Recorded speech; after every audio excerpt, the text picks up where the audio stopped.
زار دې شم قربان دې شم ګران افغانستان ګران افغانستان تمو د ننګونو ګوري ګران پمنګان السلام علیکم ګرانو کتونکو ستړي مشي په دې هیله چې جوړ او روغ بیاست. حمزه خپلواک یم او تاسو د خپلواک تلویزیون ګورئ.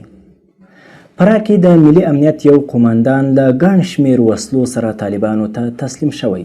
د فراه ولایت په مرکز کې وسلوال طالبان وایي د قومندان خادیجان په مشرۍ د ملي امنیت 3 تنه کارمندان له ګڼ شمېر وسلو او مهماتو سره یو ځای ورته تسلیم شوي دي.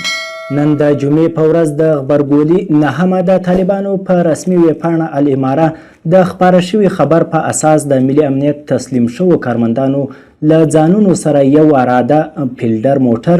یو اراده موټرسایکل، 14 میله وسلې او په زیاته اندازه مهمات هم طالبانو ته سپارلي دي. طالبانو د ملي امنیت د تسلیم شوو کارمندانو په هکله داسې لیکلي دي: نن سهار وختي د فراه ولایت له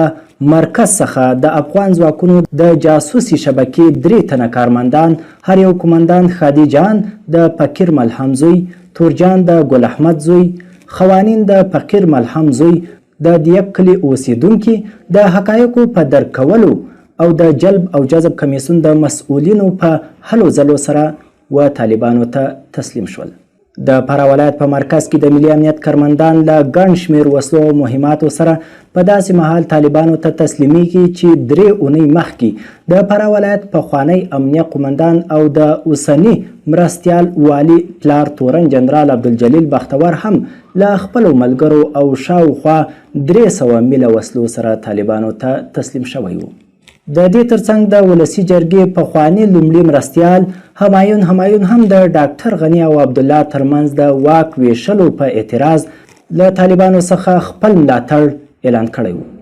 باید وویل شي چې د طالبانو او امریکا د متحدو ایالاتو ترمنځ د سولې توافقنامې نه له دولتي لیکو څخه طالبانو ته د تسلیمېدونکو عسکرو او چارواکو په شمیر کې زیاتوالی راغلی دی چې تیره میاشت هم د طالبانو د دعوت او ارشاد کمیسیون د راپور له مخې 1400 تنه دولتي عسکر، پولیس او مامورین طالبانو ته تسلیم شوي وو. ګټلې د دنیا له زوره ورې ازادي بچې د ابدالي بچې